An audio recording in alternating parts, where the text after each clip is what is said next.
Certain city officials have given preliminary approval to the return of paid parking. Paid parking. A majority of merchants surveyed by the Sarasota Downtown Merchants Association disapprove and indicate they will strenuously oppose such action. However, city staff is confident that with proper equipment and a well-coordinated rollout of a comprehensive paid parking program that includes the present and future garages, people will be more accepting of paid parking. If you oppose paid parking, how will you solve the large revenue shortfall that occurs in this department because of a lack of dedicated funding streams? Hint, kicking the can down the road to another date and supplanting existing funds in what you consider non-essential services can only be minimally part of your solution. I appreciate the help, but it's not really my style. It's a funny thing, isn't it, when people are confident and they're sure that things are going to work out when it's not their arse on the line. You know, the people that are active participants and the merchants and so forth, and let me just qualify this because Ian Black in the front's going to punch me otherwise. I understand and I get the arguments for moving people around as a retail principle. My point, and agree or disagree, is on several levels. One is that it's potentially a regressive tax. It's regressive tax against people with less money because it's the same cost for someone who's on $200 a week as to a millionaire.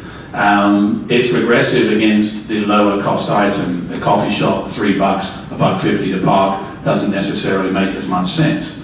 It's unfair because we rolled it out here several times and we're planning on rolling it out here first with this alleged new technology versus letting somebody else feel the pain.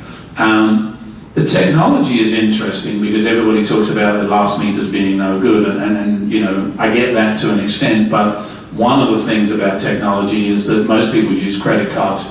When you're out of town, which is a lot of what the people are down here that will be, they swipe their card or whatever else, it's a low charge. Guess what? It'll get declined because credit card companies are looking for that. They're looking for the $1, $2 charge 1,000 miles from where they think you should be. Your credit card gets declined, it gets locked down, and then you can't use it for the rest of the day till you get to a phone. That's not terribly welcoming.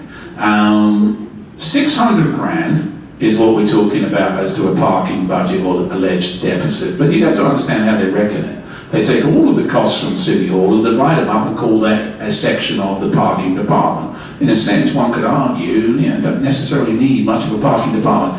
I don't mind Mark Lyons, but 80 grand a year to manage what, I don't know.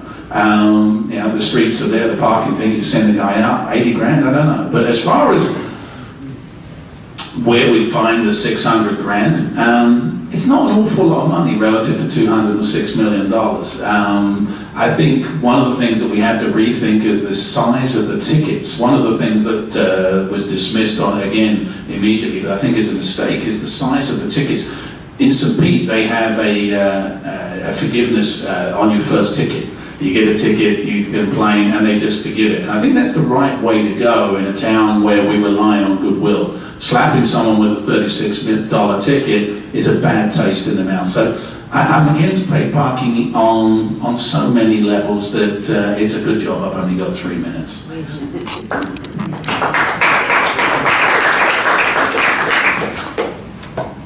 All right.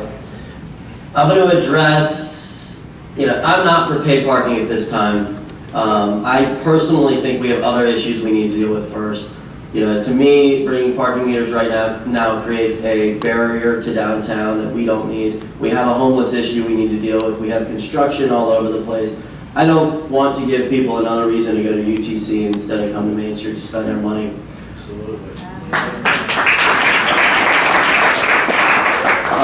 I will give one of the legitimate reasons that I have heard for paid parking, though, because Chris Gallagher's in the room.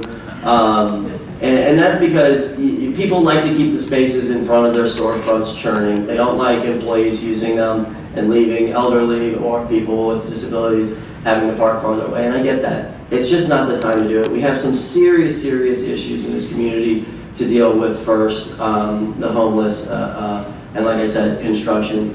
But as far as the budget goes, you know, to me, it feels a little bit like saying, well, how are we going to pay, you know, how are we going to get the public to pay for this park?